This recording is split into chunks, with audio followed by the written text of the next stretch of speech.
Kembali tim Jimat punya cerita. Cerita ini dengan judul Hantu Tanpa Kepala Jatuh Cinta kepada Penggali Kubur.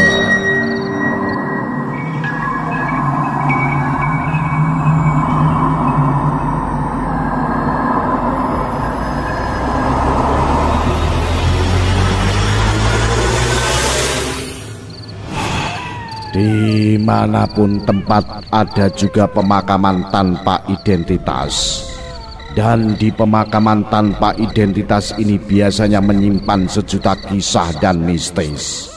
Seperti halnya kisah penggali kubur di pemakaman tanpa identitas ini. Ini adalah sebuah pekerjaan yang mulia karena membantu mayat untuk dimakamkan bagian dari fardu kifayah di dalam Islam. Namun ada resiko yang beraroma mistis selalu menyelimuti pekerjaan mereka. Sebut saja namanya Mas Imron. Mas Imron adalah penggali dan penjaga pemakaman tanpa identitas yang rata-rata jasad yang dikuburkan tubuhnya sebagian sudah hancur di pemakaman Mr. X, karena yang dimakamkan di sini kebanyakan tanpa identitas alias tidak dikenal asal-usulnya. Pemakaman ini bisa dibilang makam penampungan orang mati yang tak dikenal identitasnya, seperti jasad yang tewas kecelakaan, mayat yang kondisi hancur dan tak dikenali lagi. Kemudian juga semua itu biasanya diantar pihak rumah sakit ke makam ini. Demikian tutur Mas Imron. Memang banyak orang luar atau bukan penduduk yang dimakamkan di pemakaman tanpa identitas ini. Uniknya, di pemakam ini berbagai macam agama dari beragama Islam, Kristen, Buddha, dan Hindu ada semuanya dimakamkan di sini.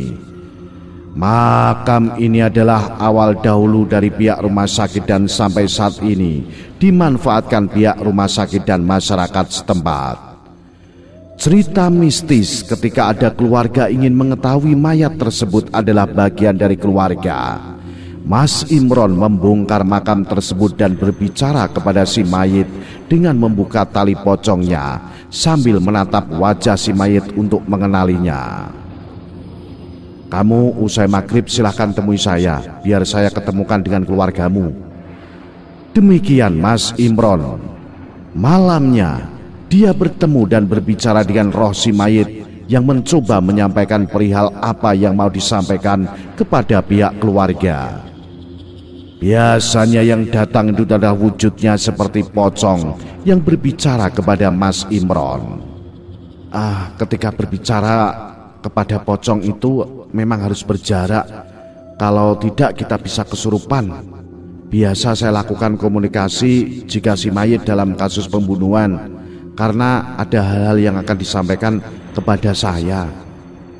Lalu juga ada kisah yang lebih menyeramkan lagi, yaitu tentang hantu wanita tanpa kepala.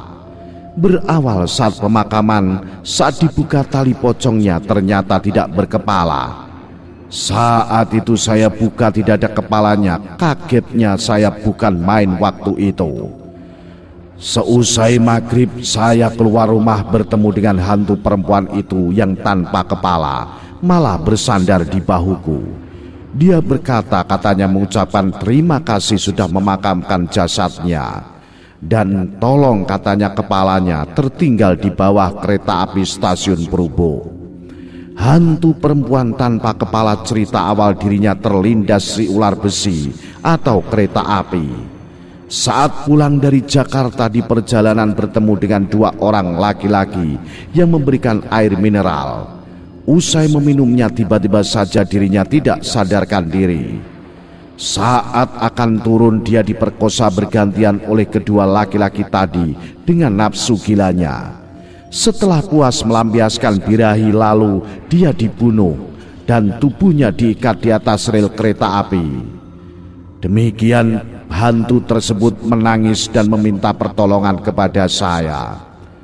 Nama si hantu perempuan tanpa kepala ini adalah Sri Astuti, dan kejadian ini memang sudah lama.